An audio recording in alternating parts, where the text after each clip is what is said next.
হ্যাঁ, মাননীয় স্পিকার, এই যে নবম যে অধিবেশন হয়ে হয়ে গেছে কদিন আগে, বাজেট অধিবেশন,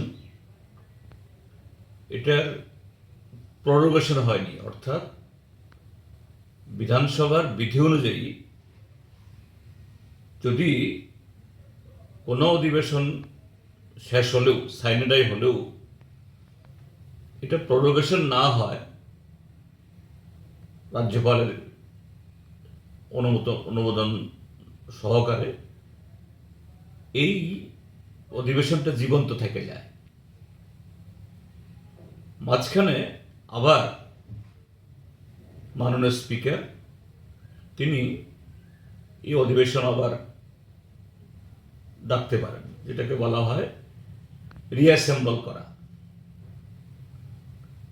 আর অবশ্যই এরকম রিঅ্যাসেম্বল করার পেছনে কোনো কারণ থাকবে। বিধানসভা সদস্যদের মধ্য থেকে একটা নির্দিষ্ট সংখ্যক সদস্য তারা যদি কোনো মোশন দেয় এরকম, বা স্পিকার নিজে থেকে মনে করেন যে না এরকম একটা জরুরি বিষয়ে আলোচনা করা দরকার, বা সরকারের পক্ষ থেকে এরকম একটা এসছে, তো এরকমই আজকে বিএসসি মিটিংয়ে যে বলা হলো 17 জন বিধায়ক তারা নাকি মোশন জমা দিয়েছেন, এবং সেই মোশনটা হলো গত 17 তারিখে, 17ই এপ্রিল পার্লামেন্টে যে নারী সংরক্ষণ বিল, এটা হলো তার মোড়কে। নারী সংরক্ষণ বিল বা নারী সংরক্ষণ এই কি বলে তার এই আইন, তার মোড়কে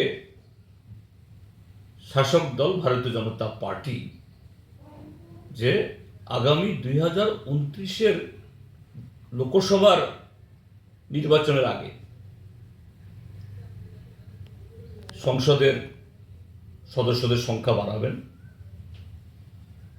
তার সাথে তারা এই নতুন যে আরও সংখ্যা বাড়বে এমপিদের, তাদের যে ক্ষেত্র মানে কনস্টিটিউয়েন্সি, তারও পুনর্বিন্যাস ঘটাবেন।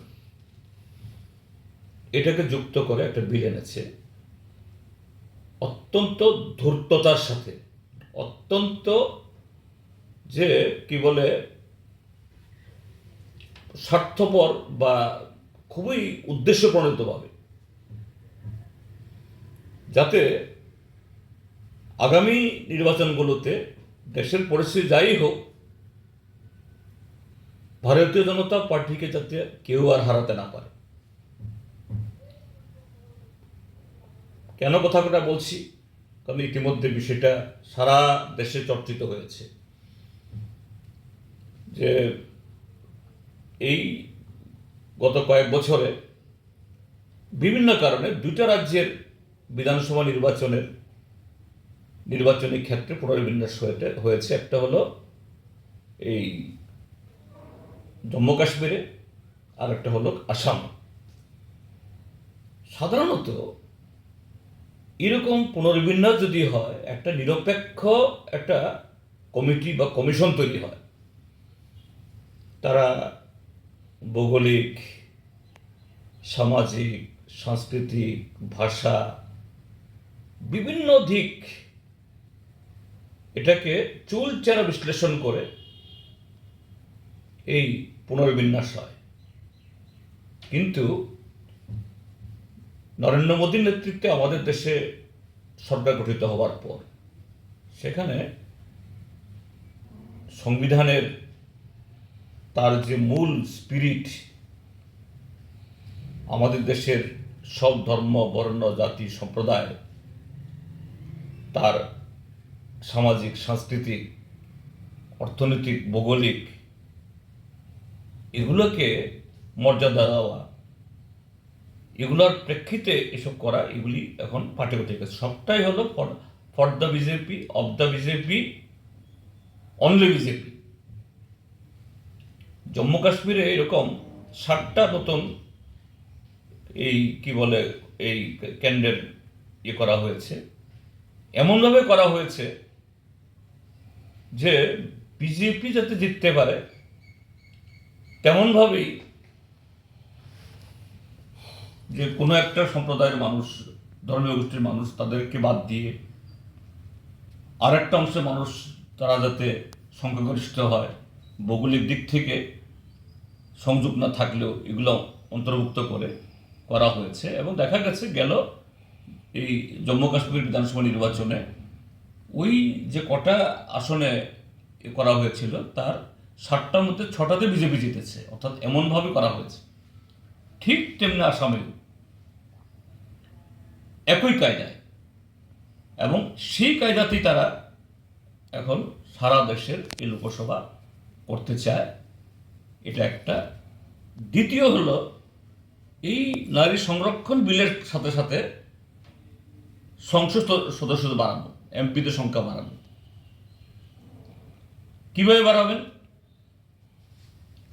যে আমাদের দেশে অতীতে যখন এরকম এই ডিলিমিটেশন কমিশন হয়, তখন একটা অঞ্চলের বৈশিষ্ট্য, তার সামাজিক দিক, সাংস্কৃতিক, অর্থনৈতিক দিক, এটা ছিল তার কনসিডারেশনের মধ্যে। তো বিগত প্রায় 30 বছর ডিলিমিটেশন হয়নি। এটা তখনই সিদ্ধান্ত হয়েছে 1926 ইংরাজি, অর্থাৎ এবছর হবে। তো এই জায়গায় সরকারই ঠিক করে দিয়েছে 850 জন হবে। এখন 543-এর জায়গাতে 850 জন। কিভাবে? এখন যে রাজ্যে যতজন আছে তার 1.5 গুণ, অর্থাৎ ত্রিপুরাতে এখন 2 জন আছে, এটা হবে 3 জন। তাহলে 543-এর যদি এরকম হয় তাহলে এটা হয় 815 বা 16, কিন্তু তারা করবেন 850। 16 জন যদি হয় তাহলে আরো 34 জন, 15 যদি হয় আরো 36 জন। কোত্থেকে আসবে? এই গেল 3 দশকে দক্ষিণ ভারত রাজ্যগুলো অনেক এগিয়েছে, সেখানে জনসংখ্যা নিয়ন্ত্রিত হয়েছে। কিন্তু বিজেপি শাসিত রাজ্যগুলো, গুজরাট, মধ্যপ্রদেশ, উত্তরপ্রদেশ, রাজস্থান, যেখানে অন্ধভক্তের মানে কি বলে রমরমা, সেখানে শিক্ষা দীক্ষা এগোয়নি। আর এখন তো আরো বদলায় গেছে, সেখানে জনসংখ্যা বেড়েই চলছে। তাহলে কি হবে? দক্ষিণ ভারতের রাজ্যগুলো তারা শিক্ষা সংস্কৃতিতে এগিয়ে থাকার কারণে, অর্থনীতিতে এগিয়ে থাকার কারণে তাদের জনসংখ্যা কমেছে, এদের এমপি সংখ্যা কমবে।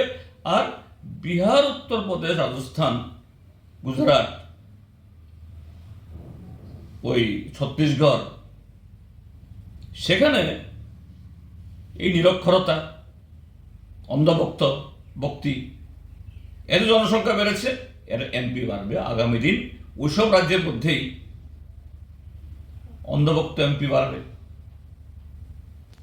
তৃতীয় হলো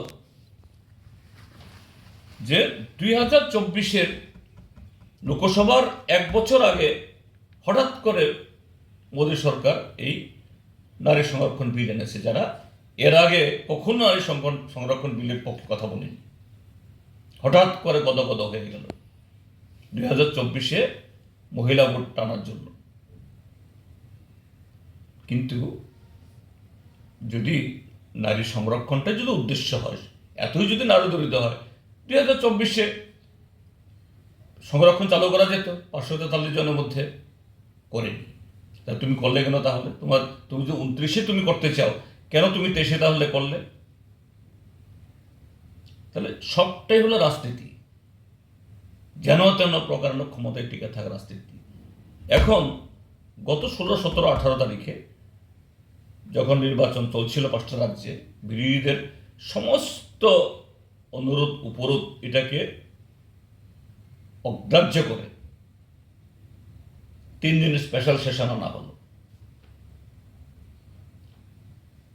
প্রথম দিন রাত 12টা অবধি চলল। এরপরে দ্বিতীয় দিন ভোটাভুটি হলো। দেখা গেল 543 জনের মধ্যে এই পক্ষে বলেছে 298 জন না কজন জানি, প্রয়োজন হলো 360 জনের মতো। স্বাভাবিক এই বিলটা পাস হয়নি। সংবিধান সংশোধন করতে গেলে পরে 2/3 প্রয়োজন। তো এখন পার্লামেন্টে যে বিলটা মাত্র কদিন আগে পাস হলো না, এটা মানি বিল না, কনস্টিটিউশন অ্যামেন্ডমেন্ট বিল, তাহলে পার্লামেন্ট এটাকে রিজেক্ট করলো। এখন সেই ইস্যুটা দেশের কোনো একটা বিধানসভাতে আলোচনা হবে, এটা তো এক ধরনের অনৈতিকতা, পার্লামেন্টকে অশ্রদ্ধা করা। কিন্তু দলটা বিজেপি, একজনের সিদ্ধান্তেই চলে, একজনের মনকে বাদ দিয়েই চলে, মোদির মনকে বাধ্য। যুক্তিতে গেলে পরে তারা কেউ যুক্তি খণ্ডন করতে পারবে না। তো সেই ইয়েতে 30 তারিখে এটা আলোচনা হবে। কি হবে? পার্লামেন্টে যেটা রিজেক্ট করলো, তুমি বিধানসভাতে আনা, এটা তো এক ধরনের পার্লামেন্টকে খাটো করা, অসম্মান করা। আজকে আমরা কথা তুলেছি, তো এখানে তো আর বিএসসি মিটিংয়ে বললে তো আর এটা বন্ধ হবে না, কেননা স্পিকার ইতিমধ্যেই নোটিফিকেশন জারি করেছেন। তো 30 তারিখে আমরা এই বিষয়ে যা বলার বলবো, এখানে তারাও বলবেন, আমরাও বলবো, এটাই হলো বিষয়। এবং আমরা ইতিমধ্যেই আমাদের দল পার্লামেন্টে, অন্যান্য দল ইন্ডিয়া জোটের সবাই রেখেছে, এই কথাগুলো আবার চর্চা হবে, মানুষ আবার দেখবেন, একটা হাস্যস্কর জায়গাতে পৌঁছবে। এই হলো ঘটনা।